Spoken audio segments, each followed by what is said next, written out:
Here inside Kenan Stadium alongside Greg Barnes, I'm Ross Martin with Inside Carolina. Greg, another matchup this weekend with Syracuse, 12:20 up there in the Carrier Dome. Fedora says he's never even been in that building, but it poses an interesting kind of setup inside a dome. The morale at practice here on Tuesday was pretty positive. It seems the players had moved on from Virginia Tech, a kind of crushing loss, and ready to take up another challenge up there. What's your general takeaway with the team kind of right now?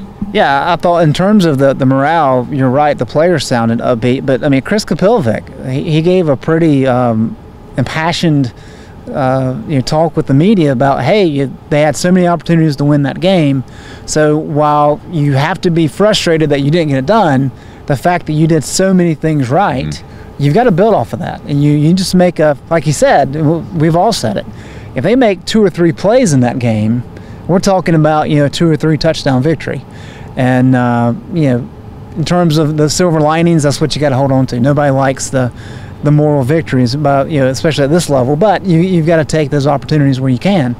But I think that was a kind of a telling thing to me, is that, hey, that the coaches understand this team is getting better, and that bodes well moving forward.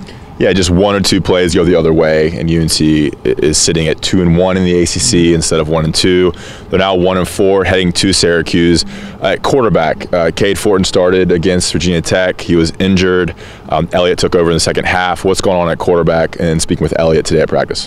Well, Elliott's the guy, I tell you. He came into this year, we knew he was going to be the starter initially. That wasn't a question because of Chaz Surratt's suspensions. But we've talked about injuries, we've talked about suspensions, we've talked about all this turmoil at quarterback. And yet there's Nathan Elliott, who's just kind of, he's there, and he does his job day in and day out. He's been consistent. And I think that's what you're going to find, is that he's probably going to start against Syracuse. Cade Fortin suffered a knee injury, waiting on word of how severe, but it did not look good. So all expectations are that Nathan's going to start. And so he's been through the ringer, and he talked about that. He said, any position I could be in as a quarterback, I've done it just this year in a matter of months. So I think he's a veteran guy. He played well against Virginia Tech. Everybody knows about that pass to Anthony Ratliff-Williams. He said he wanted that one back, of course. But other than that, that's probably the best game that he's played. And so I think North Carolina needs to kind of rally around him.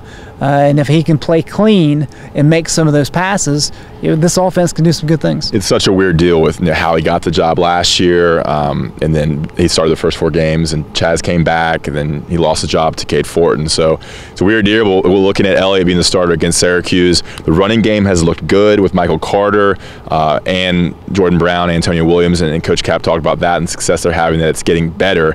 And quarterback for Syracuse kind of poses a big threat to UNC's defense.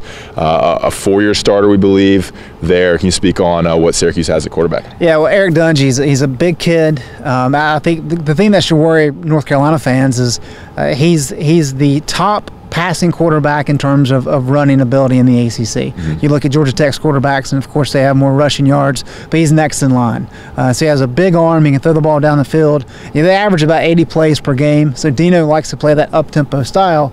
But Papuchis was talking about, Dungy, they'll use him in design runs, but he's also very smart in terms of his scrambling ability. So it's going to be a test. Ryan Willis is not a guy that you really say, hey, he's a guy that can scramble, but yet he had a lot of success against UNC here Saturday night.